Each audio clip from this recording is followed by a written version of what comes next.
Hello students, it's me your Vaibhav sir and I welcome all of you guys to Achievers Academy e-learning app where learning is made simple by making it conceptual. Students, आज आपण begin करणार आहोत तुमच्या 10th स्टँडर्डचा syllabus, ज्यामध्ये मी तुम्हाला एक असा subject शिकवणार आहे की जो सब्जेक्ट तुम्हाला देणार आहे उत्तरं तुमच्या आसपास घडणाऱ्या सगळ्या नॅचरल फेनॉमेनॉन्सचे. म्हणजे तुम्हाला भेटणार आहेत कारण की एक्झॅक्टली या सगळ्या नॅचरल फेनॉमेनॉन्स कशा घडतात, का घडतात आणि कुठे घडतात. Okay, so the subject I am talking about is nothing but your science. आता सायन्स बेसिकली 10th सिलेबसमध्ये दोन पार्ट्समध्ये डिवाइड केला आहे. फर्स्ट पार्ट जो आहे सायन्सचा, त्यामध्ये तुम्हाला दोन मेजर सब्जेक्ट्स बघायला भेटतील, जो की आहे फिजिक्स आणि केमिस्ट्री. त्याचबरोबर जर सपोज आपण एंडचे काही टॉपिक्स बघितले सायन्स 1चे, तर त्यामध्ये तुम्हाला IT that means your information technology आणि टेलिकम्युनिकेशन रिलेटेड पण काही गोष्टी बघायला भेटतील. म्हणजे एक एक टॉपिक तुमचा तो पण दिलेला आहे. त्याचबरोबर जर समजा तुम्ही सायन्स पार्ट 2 कडे जर गेलात, तर तिकडे तुम्हाला जो मेजर सब्जेक्ट बघायला भेटेल तो म्हणजे असणार तुमचा बायोलॉजी, ॲज वेल ॲज त्याच्या जोडीला लास्टला काही टॉपिक्स दिलेत तुमच्या एन्व्हायरमेंटल सायन्सेसचे. सो चला बिगिन करूया तुमच्या ह्या सायन्सच्या स्टोरीला with your first part of science and the first topic that is nothing but gravitation. आता स्टुडंट्स, ग्रॅव्हिटेशन हा तुमच्या सायन्स अँड टेक्नॉलॉजी पार्ट 1चा फर्स्ट चॅप्टर आहे. सो लेट्स सी एक्झॅक्टली की ही ग्रॅव्हिटेशन कॉन्सेप्ट काय आहे. तर बेसिकली मी जर सपोज तुम्हाला क्वेश्चन जर विचारला की एक्झॅक्टली ग्रॅव्हिटेशन काय, ग्रॅव्हिटेशन वर्ड कुठे कुठे ऐकलाय, एकदा मेमराईज करून घ्यायचा आहे. मी तुम्हाला उत्तर लगेच मागत नाहीये, पण तुम्हाला सगळ्या गोष्टी जिथे जिथे ग्रॅव्हिटेशन, ग्रॅव्हिटी असे वर्ड्स तुम्ही ऐकले ते सगळ्याच्या सगळ्या सिच्युएशन्स आहेत ना तुमच्या डोळ्याच्या समोर घेऊन यायचे. मग मी तुम्हाला सांगणार आहे की एक्झॅक्टली ग्रॅव्हिटेशन कॉन्सेप्ट काय. तर स्टुडंट्स, ॲक्च्युली ग्रॅव्हिटेशनची एक खूप लॉंग स्टोरी आहे. लॉंग स्टोरी म्हणण्यापेक्षा मी असं म्हणेल की अराउंड तुमच्या 1600sच्या एजची ही गोष्ट आहे. Many years ago you can से. आपण जर सपोज बघितलं, ज्या एजमध्ये आपल्या इंडियामध्ये वेगवेगळे राजे महाराजे वेगवेगळे युद्ध लढण्यामध्ये व्यस्त होती, वेगवेगळे राज्य काबीज करण्यामध्ये व्यस्त होती, त्या दरम्यान वेस्टर्न कंट्रीजमध्ये एक नवं रिव्हॉल्युशन आलं होतं. एक असं रिव्हॉल्युशन की ज्या रिव्हॉल्युशनमध्ये ती सगळी लोक कारणं शोधत होती त्यांच्या आसपास घडणाऱ्या सगळ्या प्रोसेसेसची. जसं की दिवस का उगतोय, रात्र का होते, स्टार्स ट्विंकल का करतात, तुम्ही सगळे मला का दिसतायत, अशी भरपूर सारी कारणं होती. आणि या सगळ्या कारणांची अशी सगळ्या भरपूर साऱ्या कॉन्सेप्ट्स होत्यात आणि या भरपूर साऱ्या कॉन्सेप्ट्सची कारणं ती लोक शोधत होती. आणि त्या गोष्टी शोधण्यासाठी तेव्हाचे काही प्रोपेलर्स होऊन गेलेत, काही सायंटिस्ट्स होऊन गेले. त्यांच्यापैकी एक होता आपल्या आजच्या स्टोरीचा हिरो, तो म्हणजे आहे sir Isaac Newton. Students, sir Isaac Newton ही एक अशी व्यक्ती आहे जिला तुम्ही मॅथमॅटिशियन पण म्हणू शकता, जिला तुम्ही फिजिसिस्ट पण म्हणू शकता, किंवा रादर तुम्ही ॲस्ट्रोनॉमर म्हणू शकता, किंवा थिओलॉजियन सुद्धा म्हणू शकता. आता जर सपोज आपण बघितलं, हे तर झालं फक्त काही रिसर्चेसबद्दल. याचबरोबर यांची जी कमांड होती ती लेखणीवरती सुद्धा भरपूर होती. So you can also call him as author. तर सर आयझॅक न्यूटन यांची ही ॲक्च्युली स्टोरी आहे, ज्यामध्ये ग्रॅव्हिटेशन नावाची कॉन्सेप्ट आपल्याला बघायला भेटते. तर एकदा काय झालं ना, त्यांनी एक गोष्ट बघितली. He saw something. एक ॲपल ट्री होता, ठीक आहे. त्या ॲपल ट्रीला, आता तुम्हाला तुमच्या स्क्रीनवरती ॲपल ट्री दिसतोय, त्या ॲपल ट्रीला भरपूर सारे ॲपल्स लागलेले होते, बरोबर ना. आता ते ॲपल्स ऑब्झर्व करत होते कोण, तर सर आयझॅक न्यूटन. त्या दरम्यान घडलं काय ना, की तिथनं एक ॲपल जो होता, त्या ट्रीचा एक ॲपल जो होता तो प्लकअप झाला आणि प्लकअप होऊन खाली पडला ग्राउंडवरती. ही सगळी जी काही स्टोरी होती, ही स्टोरी ऑब्झर्व करत होते आपल्या चॅप्टरचे हिरो, म्हणजेच काय, कोण, सर आयझॅक न्यूटन. आता यांनी बघितलं की एक ॲपल होता जो ट्रीवरती प्लक्ड होता, तिथनं तो प्लकअप झाला आणि तिथून तो काय झाला तर खाली येऊन पडलाय, बरोबर ना. आता जनरली इन जनरल जो विचार असतो, बरोबर की नाही, म्हणजे मी जर असेल त्या ठिकाणी किंवा तुम्ही कुणीही त्या ठिकाणी जर समजा एखादा ऑर्डिनरी व्यक्ती जर असता, तर त्या व्यक्तीने काय विचार केला असता की अरे ॲपल मिळालं, जाऊन पटकन खाऊन घेऊया आणि आत्ता म्हणजे आपल्याला ॲपलचा आनंद घेता येईल, बरोबर ना. पण सर आयझॅक न्यूटन ही एक अशी व्यक्ती होती ना की यांनी विचार ॲक्च्युली ॲपल खाण्याचा केलाच नव्हता. त्यांचं लक्ष थोड्याशा वेगळ्या गोष्टीकडे होतं. ती गोष्ट म्हणजे अशी स्टुडंट्स की जर सपोज आपण बघितलं, ठीक आहे, हे जे ॲपल होतं, हे ॲपल खालच्याच डिरेक्शनला का पडलं, याचा एक नॉर्मल एक क्युरी त्यांच्या डोक्यामध्ये आली. आता ती क्युरी त्यांनी कोणत्या पॉईंट ऑफ व्ह्यूने घेतली ती आपण बघूया. त्यांनी विचार केला की सपोज ह्या अर्थवरती हे जे तुमचं ॲपलचं ट्री आहे, ठीक आहे, ह्या ॲपलच्या ट्रीवरती लागलेलं जे ॲपल आहे, ह्या ॲपलला जर समजा प्लकअप जर झालं तर जाण्याच्या कुठे कुठे पॉसिबिलिटीज आहेत, किंवा त्याच्याकडे कोणते कोणते वेज आहेत की ज्या डिरेक्शनमध्ये तुमचं ॲपल जाऊ शकतं. तर सगळ्यात पहिला सिम्पलेस्ट वे आहे स्टुडंट्स की ते ॲपल जे आहे ते कुठे येऊ शकत होतं, तर तुमच्या त्या पलीकडच्या साईडला जाऊ शकत होतं, बरोबर की नाही. किंवा रादर आपण कन्सिडर केलं की ठीक आहे तिकडे नाही गेलं, कदाचित इकडे येऊ शकत होतं, किंवा जर सपोज इकडे नाही तर ते वरती पण जाऊ शकत होतं. म्हणजे सांगण्याचा मोटिव्ह असा स्टुडंट्स की त्यांच्या डोक्यात असं आलं की खालीच का, जर त्याच्याकडे फ्री स्पेसेस भरपूर आहेत, तो तिकडे जाऊ शकतो, तो इकडे येऊ शकतो, तो वरती जाऊ शकतो, भरपूर सारे डिरेक्शन्स त्याच्यासाठी फ्री होते, तरी सुद्धा तुमचा जो ॲपल आहे तो खालीच का पडला? त्याचबरोबर त्यांना कधी कदाचित असं वाटलं होतं की ठीक आहे, खाली पडला असेल, काही नॉर्मल काही सर्कमस्टन्स असेल, जसं की आपण एखाद्या केसमध्ये काय केलं नाही की एखादा मार्बल घेतला, ठीक आहे, आपण जर सपोज एखादी मार्बल जर घेतली आणि ती मार्बल जर सपोज आपण एखाद्या फ्लॅट पोर्शनवर ठेवली आणि तो फ्लॅट पोर्शन जर मी एखाद्या साईडला टिल्ट केला, तर त्या केसमध्ये मार्बल टेंड करते कुठे येण्याला, जिकडे सॉफ्ट स्लोप आहे तिकडे. आता जर सपोज आपण बघितलं, मग सर आयझॅक न्यूटन यांना वाटलं की कदाचित ह्या ट्रीचं काही स्लोपरी म्हणा किंवा अदर काही अशी सर्कमस्टन्स असेल की ज्या सर्कमस्टन्समुळे सगळेच्या सगळे ॲपल्स पडले की ते खालीच येत असावे, जसं की तुमच्या त्या फ्लॅट बोर्डच्या बाबतीत झालं. म्हणून त्यांनी काय केलं ना की इमॅजिनेशन थोडंसं टिल्टअप केलं. म्हणजे त्यांनी काय केलं ना, असं कन्सिडर केलं की ठीक आहे, समजा इथे ॲपलचा ट्री ना, असाच ॲपलचा ट्री तुमच्या अर्थच्या दुसऱ्या पोर्शनला असू शकतो, म्हणजे अशा टिल्टेड पोर्शनला देखील असू शकतो. तर आता अशा कंडिशनमध्ये त्यांनी आता ऑब्झर्वेशन स्टार्ट केलं की बाबा अशी कंडिशन जर झाली तर त्या केसमध्ये ॲपल कुठे पडेल. तर सरप्राइझिंग एक गोष्ट घडली स्टुडंट्स, त्यांनी जेव्हा ते ऑब्झर्वेशन केलं तेव्हा ॲपल त्यांना एक्सपेक्टेड होतं की असं खाली पडायला हवं होतं, खाली इन द सेन्स कुठे, ह्या साईडला, बरोबर की नाही. पण घडली थोडी वेगळीच गोष्ट. झालं काय ना की ते ॲपल तिथनं प्लकअप झालं आणि जाऊन पडलं ग्राउंडवर. कोणत्या ॲक्सिसच्या अलॉंग? तर ह्या ॲक्सिसच्या अलॉंग, बरोबर ना. मग त्यांनी थोडंसं मागे जायचं ठरवलं, थोडंसं फ्लॅशबॅकमध्ये जाऊया म्हणे. फ्लॅशबॅकमध्ये गेल्यानंतर त्यांनी आठवलं की एक्झॅक्टली पहिल्या केसमध्ये काय घडलं होतं. तर पहिल्या केसमध्ये होतं असं ॲपल ट्री, ह्या ॲपल ट्रीचा जो ॲपल होता तो तिथनं काय झाला होता, प्लकअप झाला होता आणि तो असा येऊन ग्राउंडवरती पडला होता, बरोबर ना. आता त्यांनी काय केलं की याची देखील ॲक्सिस मॉनिटर केली, तर याची फॉलिंग ॲक्सिस जी होती ती देखील अशी होती. आता एक सिमिलॅरिटी आढळली. सिमिलॅरिटी अशी होती स्टुडंट्स की दोन्ही पण जे ॲपल्स होते, ठीक आहे, दोन्ही पण ॲपल्स ज्या डिरेक्शनमध्ये गेले, दोन्हीच्या दोन्ही डिरेक्शन्स, दोन्हीच्या दोन्ही ॲक्सेस ह्या एका पॉईंटला जाऊन मीट होत होत्या आणि तो पॉईंट म्हणजे होता तुमच्या अर्थचा सेंटर. आता स्टोरीला एक वेगळं वळण मिळालं होतं, एक असं वळण की ज्यामध्ये कंक्लुजन आता येऊ शकत होतं. आणि ते कंक्लुजन म्हणजे असं त्यांनी काढलं की त्यांनी असं कन्सिडर केलं, अर्थ एक ऑब्जेक्ट आहे, ॲज वेल ॲज आपलं ॲपल देखील एक ऑब्जेक्ट आहे, जसं की तुमच्या स्क्रीनवरती दिसतंय. कदाचित असं होत असावं की ॲपल हे अर्थकडे अट्रॅक्ट होत असेल आणि तुमची जी अर्थ आहे ती देखील कोणाकडे अट्रॅक्ट होत असेल, ॲपलकडे अट्रॅक्ट होत असेल. म्हणजे त्या दोघांमध्ये, त्या दोघांच्या बिटवीन काय असावा, एक फोर्स ऑफ अट्रॅक्शन. आणि हा जो फोर्स ऑफ अट्रॅक्शन होता स्टुडंट्स, याला त्यांनी नाव दिलं ग्रॅव्हिटेशन. बेसिकली जी स्टोरी आपल्याला बघायची होती, ज्या कंक्लुजनला आपल्याला जायचं होतं, ते कंक्लुजन म्हणजे होतं तुमच्या ग्रॅव्हिटेशनची कॉन्सेप्ट. तर न्यूटन यांनी एक गोष्ट क्लिअरिफाय करून दिली, काय की जर सपोज आपण बघितलं आपल्या आसपास असलेले कुठलेही ऑब्जेक्ट्स असतील, हे सगळेच्या सगळे ऑब्जेक्ट्स एकमेकावरती एक अट्रॅक्टिव्ह फोर्स एक्झर्ट करतात आणि हा अट्रॅक्टिव्ह फोर्स, हे फोर्स ऑफ अट्रॅक्शन म्हणजे काय असतं तुमचं, ग्रॅव्हिटेशन. तर चला आता एक्झॅक्टली ग्रॅव्हिटेशनची मग डेफिनेशन काय ती नोट डाऊन करून घेऊया.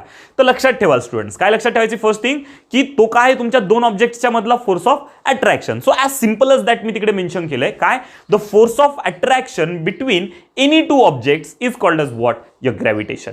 म्हणजे जर सपोज तुम्ही पिक्चरली जर बघितलं, तुमचा एक इकडचा जर सपोज बघितला पर्पल कलरचा एक ऑब्जेक्ट आहे आणि तिकडे ऑरेंज कलरचा एक ऑब्जेक्ट आहे, हे दोन्हीच्या दोन्ही ऑब्जेक्ट्स एकमेकाकडे काय करतायत, तर अट्रॅक्टिव्ह फोर्स एक्झर्ट करताय. आणि त्यामुळे होतं काय ना की ह्या दोघांना जर सपोज आपण ऑब्झर्व केलं तर हे दोन्ही पण एकमेकाकडे जाण्याची टेंडन्सी ठेवणार, येते लक्षात. So this concept, the reason of this tendency is called as what, your gravitation. मग आता तुम्हाला काय करायचं आहे, तुमची व्हिडिओ पॉज करायची आहे आणि फुल स्पीडमध्ये नोट डाऊन करून घ्यायची डेफिनेशन तुमच्या ग्रॅव्हिटेशनची. झालं लिहून स्टुडंट्स? तर चला आता एक्झॅक्टली ग्रॅव्हिटेशन कॉन्सेप्ट तुम्हाला समजली, पण एक दुविधा आहे स्टुडंट्स. आपण बघतो बघा, कधी कधी असं घडतं ना की आपण जर सपोज ठरवलं की आपण आता मार्सवर आलोय, ठीक आहे, आता पॉसिबिलिटी सांगतोय फक्त मी, जस्ट जा म्हणतोय, सपोज करा म्हणतोय, ठीक आहे. तर जर सपोज आपण बघितलं, सपोज आपण मार्सवरती आहोत, मार्सवरती असताना आपण म्हणतो की इथे ग्रॅव्हिटी नाही, बरोबर. पण न्यूटन तर म्हणतो की तुमच्या युनिव्हर्समध्ये असलेले कोणते पण दोन ऑब्जेक्ट असू द्या, त्या दोन ऑब्जेक्ट्सच्या इन बिटवीन एक फोर्स ऑफ अट्रॅक्शन आहे आणि फॉर्मली त्या फोर्स ऑफ अट्रॅक्शनला तो ग्रॅव्हिटेशन म्हटलाय. मग तिकडे ग्रॅव्हिटी का नाही? मार्सवरती पण भरपूर सारे ऑब्जेक्ट्स आहेत, मार्स सुद्धा स्वतः एक ऑब्जेक्ट आहे, त्याच्या आसपास भरपूर सारे ऑब्जेक्ट्स आहेत, मग तिथे ग्रॅव्हिटेशन का नाही? तर स्टुडंट्स लक्षात ठेवाल, ग्रॅव्हिटेशन आणि ग्रॅव्हिटी या दोन डिफरंट कॉन्सेप्ट्स आहेत. ग्रॅव्हिटेशन मार्सवरती आहे मान्य, पण ग्रॅव्हिटी तिकडे नाही. मग ग्रॅव्हिटी एक्झॅक्टली काय बरं, तर नीट लक्ष द्याल.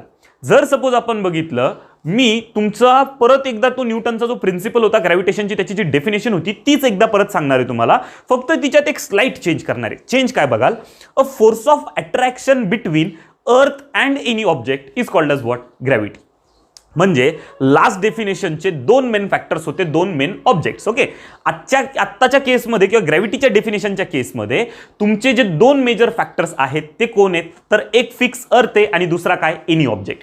म्हणजे जर सपोज आता फोर्स ऑफ अट्रॅक्शन जर असेल पण कुणामध्ये, एका कुठल्या तरी ऑब्जेक्टमध्ये आणि आपल्या अर्थमध्ये, तर त्या केसमध्ये त्या पर्टिक्युलर फोर्स ऑफ अट्रॅक्शनला काय म्हणणार आहात तुम्ही, ग्रॅव्हिटी. मग आता मार्सवरती ग्रॅव्हिटी का नाही, तर मार्सवरती अर्थचं अट्रॅक्शन नाही, अर्थने एक्झर्ट केलेलं फोर्स ऑफ अट्रॅक्शन तिकडे प्रेझेंट नाही. असेल कदाचित पण ते खूप निग्लिजिबल आहे, त्यामुळे ते आपण कन्सिडर करत नाही, बरोबर ना. सो काय लक्षात ठेवाल की जर सपोज एखाद्या केसमध्ये फोर्स ऑफ अट्रॅक्शन असेल दोन ऑब्जेक्ट्समध्ये, ज्यातला एक ऑब्जेक्ट कंपल्सरी तुमची अर्थ असेल, तर त्या फोर्स ऑफ अट्रॅक्शनला म्हणणार ग्रॅव्हिटी. वाईल जर सपोज आपण बघितलं, तुमचा जर सपोज लास्ट जर एक्झाम्पल असेल, जर समजा तुमचे दोन ऑब्जेक्ट्स आहेत ज्यात अर्थ इन्व्हॉल्व नाहीये, अशा दोन ऑब्जेक्ट्सच्या मध्ये जर फोर्स ऑफ अट्रॅक्शन असेल तर त्याला आपण काय म्हणणार, ग्रॅव्हिटेशन. मग आता तुम्ही काय करणार आहात, अगेन तुमची व्हिडिओ पॉज कराल आणि नोट डाऊन करून घ्याल तुमची second concept, the concept of gravity. झालेली स्टुडंट्स. आता थोडं पुढे जाऊया. आपल्याला आता ग्रॅव्हिटेशन माहिती झाला, ग्रॅव्हिटी माहिती झाली, दोन्ही पण कॉन्सेप्ट खूप सिंपल सॉर्टेड होत्या. इवन ग्रॅव्हिटेशन कसं आलं, न्यूटनची काय स्टोरी होती, एकदम क्रिस्टल क्लिअर झाली, बरोबर. आता जाऊया थोडंसं पुढे. पुन्हा एकदा न्यूटनचाच फेवरेट टॉपिक आहे, तो म्हणजे तुमचा फोर्स. येतं लक्षात. आता एक्झॅक्टली फोर्स काय हे समजून घेण्यासाठी मी तुम्हाला एक स्टोरी सांगणार आहे. ती स्टोरी तुम्हाला एकदम लक्षपूर्वक ऐकायची आहे, समजून घ्यायची एक्झॅक्टली मी काय सांगण्याचा प्रयत्न करतोय. सपोज आपण घेतला एक डब्बा, ठीक आहे, एक ब्लॉक घेतलाय. ह्या ब्लॉकचं लोकेशन आहे सपोज ए, तो कुठे, ए पॉइंटवरती लोकेटेड. आता मी जर सपोज बघितलं त्या ब्लॉकच्या शेजारी अजून एक लोकेशन आहे, ज्याला आपण सपोज नाव दिलं काय, बी. आता माझी इच्छा आहे की हा जो ब्लॉक आहे जो ए लोकेशनला आहे तो कुठे जायला हवा, बी लोकेशनला. पण तो जाणार कसा, त्याला तिकडे नेण्यासाठी, ब्लॉक तर रेस्ट पोझिशनला पडलाय ना, ह्या ब्लॉकला मला बी पोझिशनला नेण्यासाठी दोन ऑप्शन्स आहेत. पहिला ऑप्शन काय, मी काय करू शकतो, ह्या बॉक्सला पुश करू शकतो, बरोबर ना. मी इकडनं काय करणार, त्याला पुश करेल. पुश केल्याने काय होणार बरं, तर पुश केल्याने तुमचा ब्लॉक ए पासून कुठे निघून जाणार, बी लोकेशनला, बरोबर. किंवा सेकंड एक ऑप्शन आहे, त्याच ब्लॉकला ए पासून बी पर्यंत न्यायला. मी परत ब्लॉक मागे घेऊन टाकला. आता ए पासून बी कडे नेण्याचा पहिला पर्याय होता तुमचा पुश, सेकंड पर्याय आहे स्टुडंट्स तुमचा पुल. मी त्या ब्लॉकला पुढून जाऊन पुल करू शकतो. पुल केल्याने सुद्धा तो ब्लॉक काय होणार आहे, तर पर्टिक्युलरली तो ए पासून कुठे निघून जाणार, बी पर्यंत जाणार आहे. म्हणजे ओव्हरऑल मी एक तर पुश अप्लाय करू शकतो किंवा रादर पुल अप्लाय करू शकतो. पुश आणि पुल हे दोन्ही अप्लाय केल्याने मला भेटली काय, तर movement from A to be, बरोबर. मग या केसमध्ये जर सपोज आपण बघितलं, तुमच्या ब्लॉकला जर सपोज आपण बघितलं मूव्हमेंट देण्यासाठी आपल्याला एक पुश किंवा एक पुल अप्लाय करावा लागला, तर कुठल्याही प्रकारचा जर पुश किंवा पुल जर असेल की ज्याच्यामुळे कोणत्याही ऑब्जेक्टची जर मूव्हमेंट होत असेल, तर अशा पुश किंवा अशा पुलला म्हणतात स्टुडंट्स तुमचा फोर्स. सो आपल्याला जर याला डिफाईन करायचं झालं तर डिफाईन कसं करणार आहे, एकदम सिंपल सॉर्टेड वर्ड्समध्ये. तुम्हाला आत्ताच सांगून देतो, डेफिनेशन्स पाठ करायच्या नाहीये, डेफिनेशन समजून घ्यायचे आहे, त्याचे बीट्स लक्षात ठेवायचे.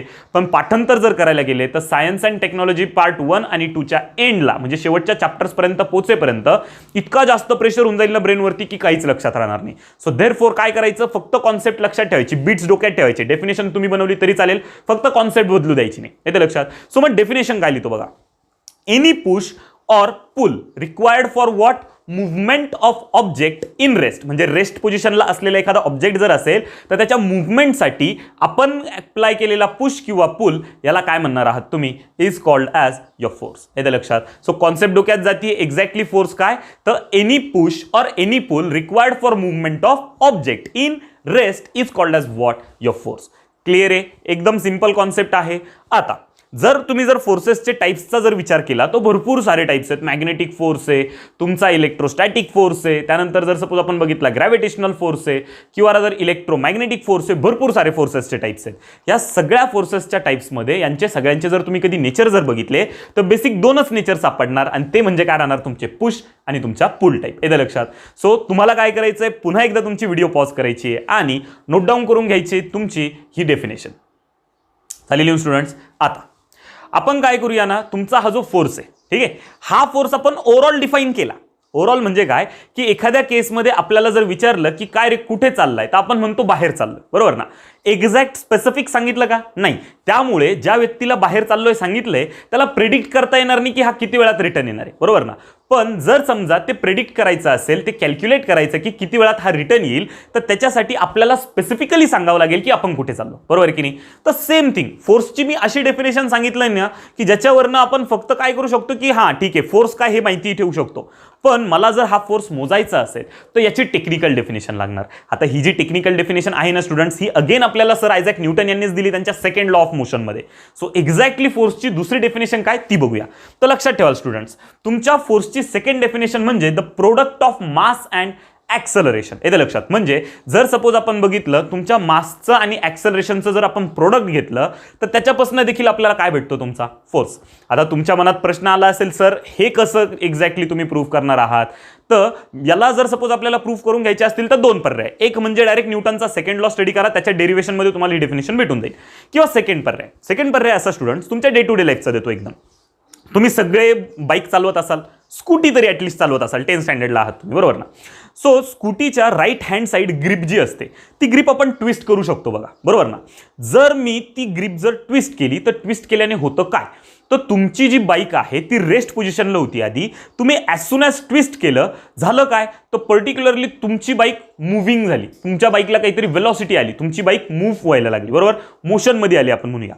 तर तुमच्या बाईकची वेलॉसिटी चेंज झाली म्हणजे तुमच्या गाडीला आपण काय दिलं तर ॲक्सेलरेटर दिलं. आपण त्याला ॲक्सेलरेटर म्हणतो ना, तर सेम थिंग आपण तुमच्या गाडीला काय दिलं ॲक्सेलरेशन. तुमची गाडी म्हणजे एक्झॅक्टली काय रे, तर तुमची बाईक ही बनली कशापासनं, मॅटरपासनं. आणि कोणत्याही ऑब्जेक्टमध्ये किती मॅटर फील्ड आहे त्याला म्हणतात मास, बरोबर. मग आता तुम्ही एका मासला काय केलं, ॲक्सेलरेट केलं. ॲक्सेलरेट केल्याने झालं काय, तुमचा मास काय झाला, मूव्ह झाला, मूव्हमेंट झाली त्याची, बरोबर की नाही. मग आता आपण थोडंसं मागे जाऊ. तुमच्या फोर्सची एक डेफिनेशन लिहिली आपण काय, any push or any pull which gives what your movement of object or you can say required for movement of object is called as what your force. म्हणजे मुवमेंट मिळवण्यासाठी कोण रिस्पॉन्सिबल आहे, फोर्स. आणि इकडे पण तुमच्या मासला मुवमेंट मिळाली ॲक्सेलरेशनमुळे, म्हणजे 100% इकडे देखील काय अप्लाय झालाय, फोर्स अप्लाय झालाय. म्हणजे कोणत्याही मासला आपण जर ॲक्सेलरेट केलं तर थोडक्यात आपण त्याला काय करतो, तो फोर्स करतो. आणि ही झाली तुमची काय second definition of force, that the product of what your mass and acceleration is called as what your force. Hope so मी माझ्या एकदम एक्स्ट्रीम लेवलपर्यंत प्रयत्न केला तुम्हाला तो फोर्स एक्सप्लेन करायचा. तुम्हाला देखील हे समजलं असावं असं मी गृहीत धरतो. आणि थोडं पुढे जातो. डेफिनेशनपर्यंत ठीक आहे, पण मोजायचा विषय झाला ना सर आपला. तर मोजायचं कसं, तर मोजण्यासाठी बेसिकली आपल्याकडे एक्सप्रेशनची गरज पडणार. तर एक्सप्रेशन मी सेम डेफिनेशनवरनं बनवतो. डेफिनेशन आहे force is nothing but mass into acceleration. So therefore मी इक्वेशन देखील तसं घेतलं, force is equals to mass into acceleration. आणि याला मोजायचं कशात, तर स्टुडंट्स याचं जे SI युनिट असतं फोर्सचं ते असतं तुमचं न्यूटन. येते लक्षात. Again after sir Isaac Newton हे नाव आपण दिलेलं आहे या युनिटला, कारण त्याचा जो शोध लावलेला आहे, फोर्स वगैरे सगळ्या ज्या गोष्टी आपल्या समोर आणलाय त्या कुणी आणल्यात तर पर्टिक्युलर न्यूटन यांनी. सो तुम्हाला काय करायचंय, अगेन तुमची व्हिडिओ पॉज करायची आणि तुमच्या फोर्सची सेकंड डेफिनेशन, मी म्हणेन टेक्निकल डेफिनेशन, नोट डाऊन करून घ्यायची. झालं लिहून. तर चला आता फोर्स पर्यंतची स्टोरी तुमच्या डोक्यात एकदम क्लिअर गेली असं मी गृहीत धरतो. ठीक आहे. आता थोडं पुढे पुढची जी कॉन्सेप्ट आहे स्टुडंट्स ती म्हणजे आहे मोशन. आता मोशन तुम्ही सगळ्यांनी भरपूर वेळेस ऐकलं असणार. तुम्हीच काय, आपल्या भरपूर ओल्ड जनरेशन्स, आपले आजी बाबा ह्या सगळ्यांनी ते मोशन वर्ड ऐकलेला आहे. ठीक आहे. आता हा मोशन वर्ड जो त्यांनी ऐकलेला आहे किंवा आपण ऐकलेला आहे, हा मोशन वर्ड एक्झॅक्टली कुठे आपण ऐकला बघूया. प्रॅक्टिकली कुठे ऐकायला भेटतो मोशन. सपोज कन्सिडर केला हा तुमचा एक ट्रॅक, ठीक आहे, एक टेरेन आहे, एक रोड आहे, आधी स्ट्रेट अवे नंतर स्लोपरी. ठीक आहे. आणि सपोज आपण असं कन्सिडर केलं की ह्या रस्त्यावरनं जाणार आहे सपोज आपला हा ट्रेलर, एक मोठी ट्रक आहे, आपण ट्रेलर म्हणतो ना कंटेनर्स वगैरे. ठीक आहे. तसा एक ट्रेलर आहे. हा ट्रेलर आता ह्या रोडवरती काय करणार आहे, ट्रॅव्हल करणार आहे. आता ट्रॅव्हल करत असताना जर सपोज आपण बघितलं त्या कंटेनरमध्ये कोण कोण असतं, एक ड्रायव्हर असतो आणि एक क्लीनर असतो. क्लीनर म्हणजे तुमचा तो किन्नर म्हणतो ना आपण, तर तो क्लीनर असतो ॲक्च्युली. ठीक आहे. तर क्लीनर आणि ड्रायव्हर असे दोन लोक ह्या ट्रकमध्ये आहे, बरोबर. आणि ही ट्रक सपोज अशी इथनं निघाली आणि स्लोली त्या स्टिफच्या एंडपर्यंत जाऊन पोहोचली. जिथनं स्लोप चालू होणार होता तिथपर्यंत पोहोचली. तिथे जाऊन तिला थोडंसं थांबावं लागलं, ब्रेक अप्लाय करावं लागले ड्रायव्हरला, कारण असं होतं तिथे कदाचित स्पीड ब्रेकर होता. ठीक आहे. त्या स्पीड ब्रेकरमुळे झालं काय ना की ड्रायव्हरने ब्रेक दाबला किंवा असं गृहीत धरा स्पीड ब्रेकर नाहीये तिकडे, काय झालं ना की ड्रायव्हरने अचानक तो स्लोप बघितला म्हणून थोडासा कदाचित हताश झाला असेल, त्याने गाडी थांबवली, बरोबर. आता थांबल्यानंतर त्याने काय केलं ना की ठीक आहे आता आपल्याला वर चढायचं आहे ना, तर त्याने त्याचे प्रयत्न स्टार्ट केले, प्रॉपर मस्त गाडी ॲक्सलरेट केली आणि स्लोली त्या स्टीपवरती घेतली आणि तो निघाला वरती. आता वर जाताना एकदम स्लोली ती गाडी फुल ॲक्सलरेट होत होती, फुल रेस होत होती आणि तिच्या एक्स्ट्रीम पोटेन्शियलपर्यंत प्रयत्न करून ती गाडी पोचली ह्या मिडवेपर्यंत.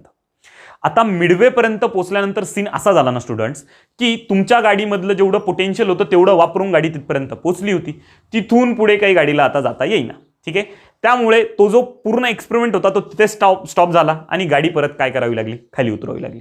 आता याच्या उलट एक सक्सेसफुल प्रयोग घडला. मग याला ऑप्शन काय, गाडी जर मला एंडपर्यंत न्यायची तर पर्याय काय करायचा, तर पर्याय खूप सिंपल आहे स्टुडंट्स. अगेन तोच आपण काय करूया, तो ट्रॅक घेऊया, ठीक आहे. पण तो ट्रॅक घेतल्यानंतर तिकडे तुमच्या क्लीनरने यावेळेस एक नवीन कमांड दिली. म्हणजे ड्रायव्हर तर ते ट्रक चालवणार होता, ट्रक तो रिटर्न खाली घेऊन आलेला होता आणि क्लीनरने काय केलं ना, एक इन्स्ट्रक्शन दिली. इन्स्ट्रक्शन समजून घ्याल बरं का काय दिली. त्याने सांगितलं मोसम में आने दो. काय, मोसम में आने दो. आता मोसम काय ते मला तुम्ही लगेच विचारायचं नाही अजिबात, मी फक्त तुम्हाला सांगतोय काय घडलं ते, स्टोरी सांगणं माझं काम. सो क्लीनरने सांगितलं ड्रायव्हरला की मोसम में आने दो. मोसम में आने दो म्हटल्यानंतर हा तुमचा तो ट्रॅक आहे, ह्या ट्रॅकवरती तुमची ती ट्रक आहे आणि ड्रायव्हरने ऐकली कमांड आणि ड्रायव्हर फुल स्पीडमध्ये निघाला. त्याचबरोबर त्याने काय केलं, वरती स्टीफला पण पटकन गाडी टाकली आणि तिकडे पण तो त्याच फ्लोमध्ये, ज्या फ्लोमध्ये गेला होता त्याच फ्लोमध्ये तो वरती निघून गेला.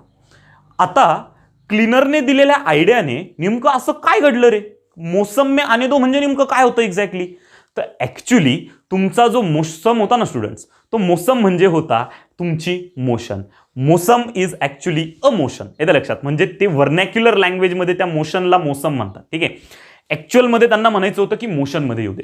मोशनमध्ये म्हणजे काय, तर त्यांनी काय केलं ना, तुमच्या त्या ट्रक होत्या त्या ट्रकचा स्पीडच कमी केला नाही, फुल स्पीडमध्ये आला, स्टीफवरती पण थांबले नाही आणि तसंच कंटिन्यू करत त्याच फ्लोमध्ये कुठे निघून गेला, वर गेला. त्यामुळे तुमची जी ट्रक होती ती खूप इझिली स्टीफला क्रॉस करून पुढे निघून गेली.